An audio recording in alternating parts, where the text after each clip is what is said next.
اقبال کے حوالے سے گفتگو کرنے کے لیے زحمت دی ہے اور آپ نے ہماری دعوت کو بڑی محبت سے قبول فرمایا. بہت شکریہ محمد انعام صاحب. سر مائک آپ آن کیجیے گا اور بات کا آغاز کیجیے. الحمدللہ رب العالمین والصلاة والسلام علی اشرف الانبیاء والمرسلین نبینا محمد وعلی آلہ وصحبہ اجمعین. اما بعد، اعوذ باللہ من الشیطان الرجیم، بسم اللہ الرحمن الرحیم.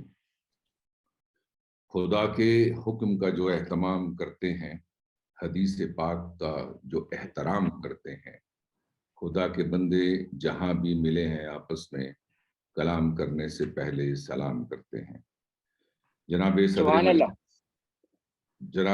صدر مجلس تسلیم، جناب صدر مجلس پروفیسر بصیر عنبرین، مہمان خصوصی سفیر محترم سید سجاد حیدر صاحب، معروف شاعر اور چیئرمین انجمن ارباب فکر و فن جناب خالد سجاد صاحب، اور انتہائی معزز سامعین کرام، السلام علیکم ورحمۃ اللہ وبرکاتہ.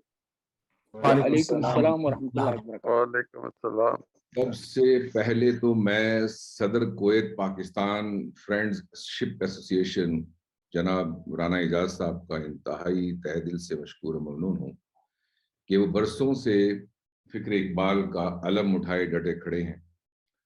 دراصل ہم سب کی طرف سے جو فرض عائد ہوتا ہے اس کو یہ فرض کفایہ کے طور پر ادائیگی کا فریضہ بھی برسوں وہ اور ان کی تنظیم بڑی خوش اسلوبی سے ادا کرتی آ رہی ہیں. میں ان کا انتہائی شکر گزار ہوں کہ یہ بہت بڑا وہ کام کر رہے ہیں. مجھ ناچیز کو حکم ملا تھا مقالہ کے لیے اور 5 منٹ دیے گئے تھے، تو میرا حال 5 منٹ میں صرف میں ایک چھوٹی سی بات عرض کر سکتا ہوں.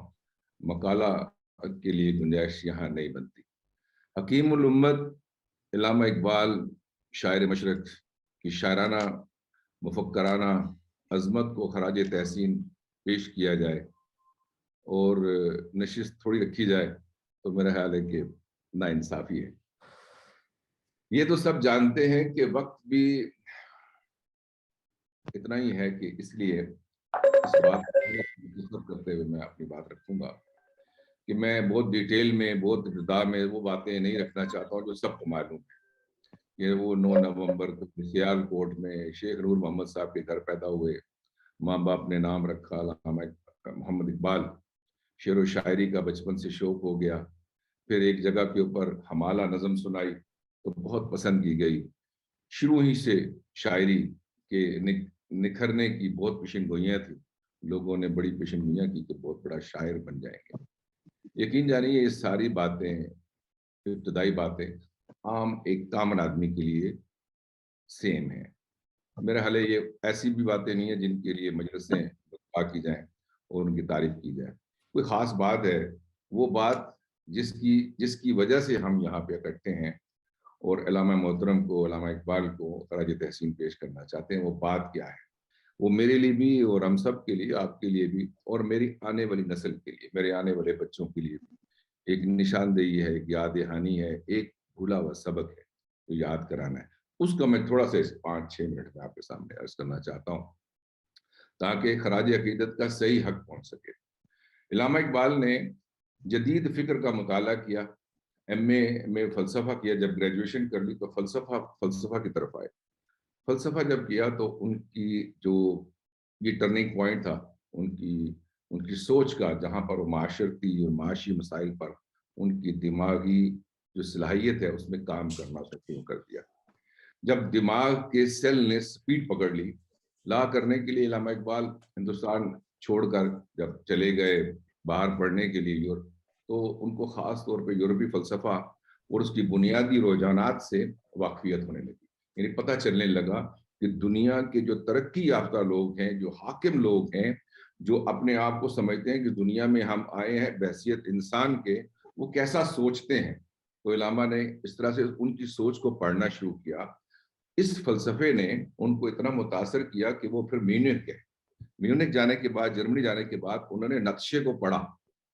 پھر انہی کے جب انہوں نے دیکھا اس چیز کو فلسفے کے دوران، اس چیز کو، اس اہمیت کو سمجھا انسانوں کے درمیان رہتے ہوئے، تو پھر انہوں نے اس پر مغربی معاشرے پر کچھ ایسے روشنی ڈالی کہ دیار مغرب کے رہنے والوں خدا کی بستی دکان نہیں ہے، دیار مغرب کے رہنے والوں خدا کی بستی دکان نہیں ہے، کھرا جسے تم سمجھ رہے ہو وہ ذرے آپ کم عیار ہوگا، تمہاری تہذیب اپنے خنجر سے آپ کی خود خوشی کرے گی، جو شاخ نازک پر بنے گا آشیانہ ناپائیدار ہوگا۔ واہ واہ واہ۔ اقبال نے وہیں ایران پر ایک روحانی ترقی کے موضوع پر ایک مقالہ لکھ کر فلسفہ کی ڈاکٹریٹ کی ڈگری حاصل کی۔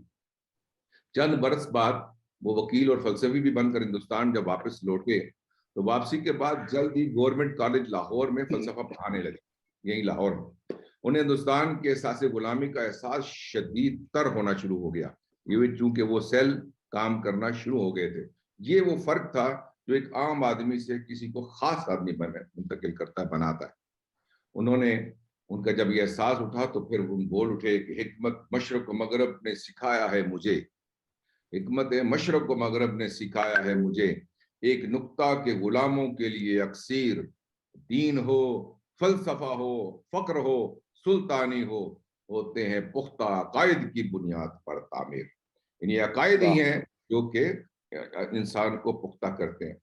اس کے علاوہ جب آپ سب جانتے ہیں کہ پاکستان کی ہندوستان کی تاریخ میں جب تقسیم بنگال ہوئی تو بالکل وہ اس سے پہلے ایک بڑے آزاد خیال قوم پرست انسان تھے، انڈین نیشنل کانگریس کے ہمدرد تھے، لیکن جب تقسیم بنگال ہوئی تو صاف پتہ چل گیا کہ ان کو یہاں پر ایک طرف ہونا پڑے گا، مسلمانوں کو راستہ دکھانا پڑے گا، جس کے لیے وہ آپ کو بڑا مشہور زمانہ ان کا ترانہ یاد ہے کہ یا رب دل مسلم کو وہ زندہ تمنا دے، جو قلب کو گرما دے، جو روح کو تڑپا دے، پھر وادی فاراں کے ہر ذرے کو چمکا دے، پھر شوق تماشا دے، پھر ذوق تقاضا دے۔ یہ تھی وہ تبدیلی جو ان کو ایک عام انسان سے ایک بڑے انسان میں لے کر کے آ گئی تھی۔ میں بس آخر میں ایک دو جملوں کے اندر اپنی بات کو ختم کرتا ہوں جو کہ آپ نے مجھے وقت دیا ہے۔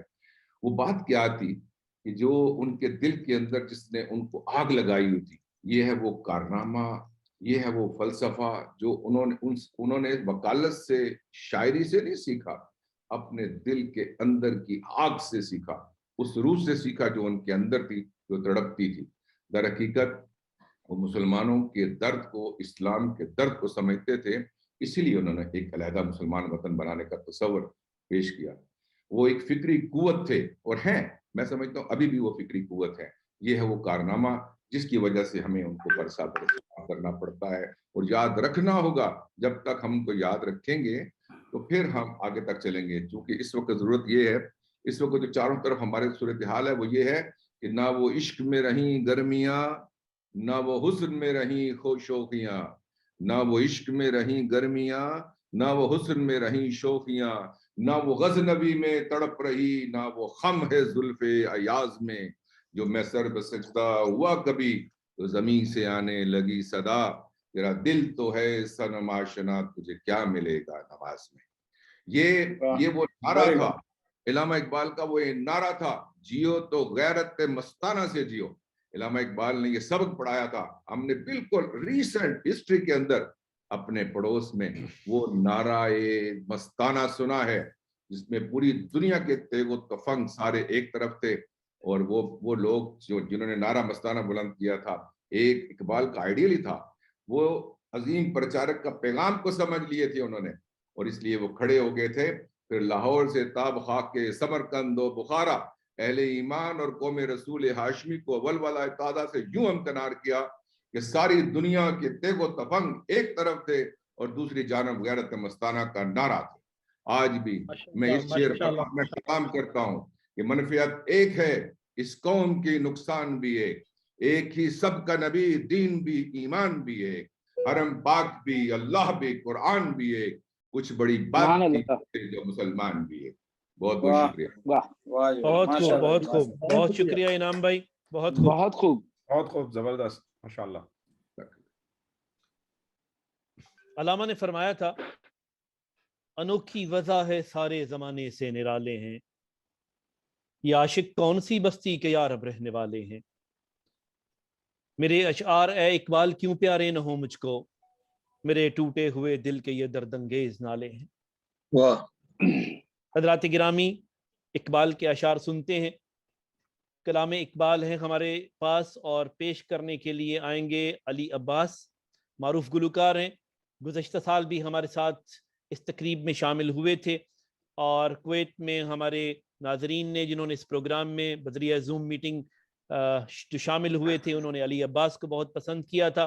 علی عباس, آپ کی آمد کا بہت شکریہ, اور آج ایک بار پھر ہمیں یہ موقع ملا ہے کہ آپ کو کلام اقبال کو آپ کی آواز میں سن سکیں. آغاز کیجیے گا. سب سے پہلے سب کو آداب, سلام. اور میں معذرت سے مجھے آئیڈیا تھا پروگرام کا, لیکن میں کوئی ضروری سفر کے